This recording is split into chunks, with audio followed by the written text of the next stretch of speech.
இயேசு நின்று அவனை அழைத்து வர சொன்னார்.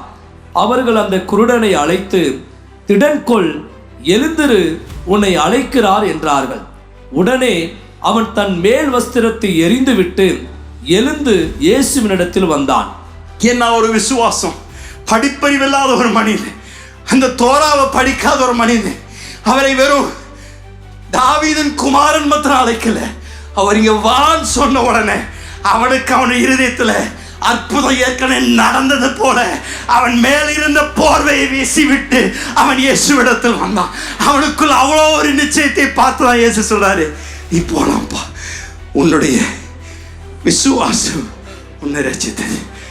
என்ன ஒரு அற்புதமான ஒரு சந்திப்பு! இன்று காலையில் தெய்வ பிரசனத்தில் அமர்ந்திருக்கின்ற உங்கள் ஒவ்வொருவரையும் நோக்கி இதே கேள்வி வருகின்றது. இந்த இயேசு நம்ம மத்தியில் இருக்கின்றாருங்க.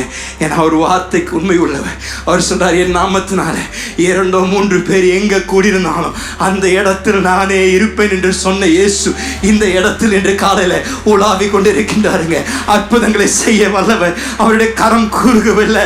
இன்றைக்கும் தேவன் அற்புதங்களை செய்கின்றார்.